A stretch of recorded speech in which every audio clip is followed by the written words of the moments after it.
more like the sort of hangnail or the skin tearing. You'll see nails breaking. And that could also be athletes going into their winter months where, the skin starts to crack and the nail starts to crack. That can be very painful, especially if they use their hands for their sport. So an easy option is just to sort of steri-strip the area down to approximate the tissue so it's not ripping and spreading while they're playing, and then just to do a very, very light cover roll.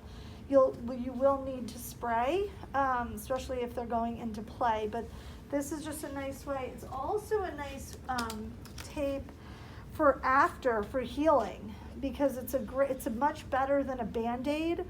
And so using like a bacitracin or a Neosporin plus a little gauze, and then wrapping it with Coverall overnight allows the tissue to heal overnight, so you start to see things getting better. You could also just steri-strip the tissue together, and then that will also help the healing process through approximation. Okay, so very simply, I spread out for you guys various sizes of steri-strips.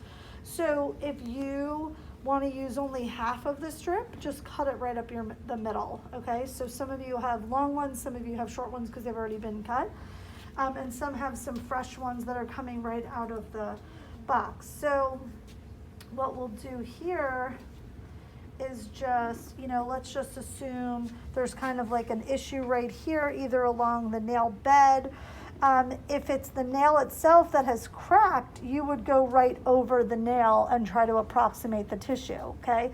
If it's more, there's a really bad split skin here, you would say, kind of angle like that and pull across that split to cover it. So, and then you would use as many of the steri-strips as you needed to cover the space, okay, to cover that split area.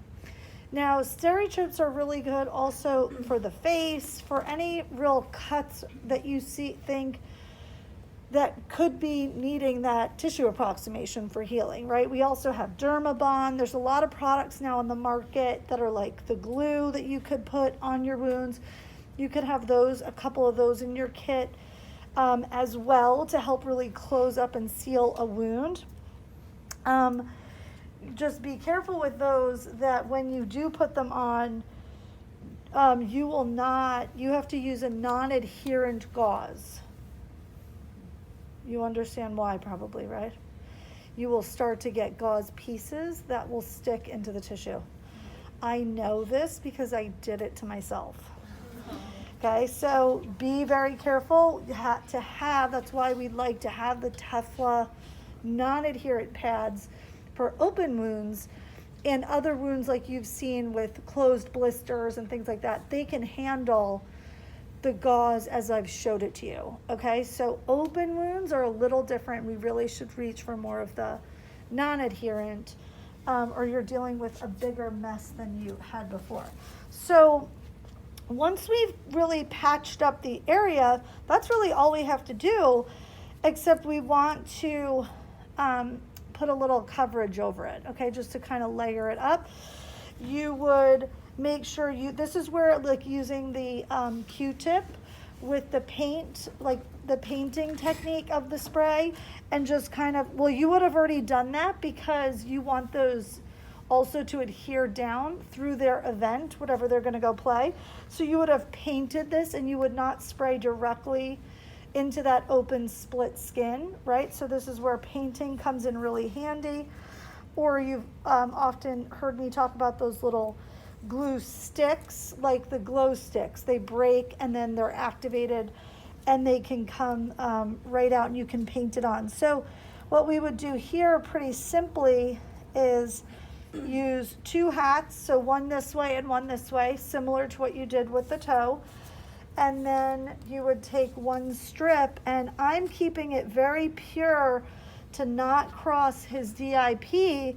Again, that less is more, and that's really all I feel like I need to get around there.